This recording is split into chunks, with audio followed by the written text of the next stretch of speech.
கன்னியாகுமரி மாவட்டம் நாகர்கோவில் டிவிடி காலனியில் அமைந்துள்ள ஏவுகணை நாயகன் அறக்கட்டளையின் 6ஆம் ஆண்டு முப்பெரும் விழா நடைபெற்றது. அதில் பல வருடங்களாக மக்களின் சேவை பணியில் தொடர்ந்து வந்த நமது அகில இந்திய மக்கள் நலக் கழக மாநில துணைத் தலைவர் வழக்கறிஞர் பி. சதீஷ் அவர்கள் பள்ளி மாணவர்களுக்கு நோட்டு புத்தகம் வழங்கினார்.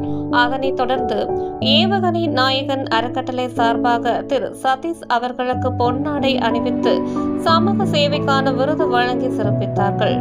அகில இந்திய மக்கள் நலக் கழகம் மாநில துணைத் தலைவர் வழக்கறிஞர் பி. சதீஷ் அவர்கள் பல சமூக சேவைகளை செய்து வருகிறார்.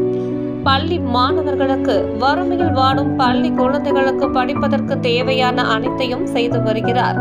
ஏழை எளிய மக்கள் வழக்கு சார்ந்த பிரச்சனைகளுக்கு சட்ட ஆலோசனைகளை வழங்கி உதவிகளை செய்கிறார்.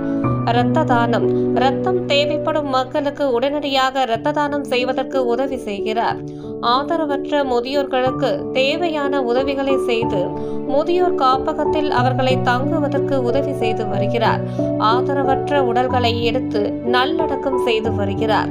இது போன்ற பல்வேறு முறையில் ஏழை எளிய மக்களுக்கு பல நலத்திட்ட உதவிகளை செய்து வரும் நமது அகில இந்திய மக்கள் நலக் கழகம் மாநில துணைத் தலைவர் வழக்கறிஞர் பி. சதீஷ் அவர்களுக்கு இது போன்ற பல நலத்திட்ட உதவிகளை செய்து வரும் இவருக்கு மக்கள் மத்தியில் பாராட்டுகளை பெற்று வருகிறார்.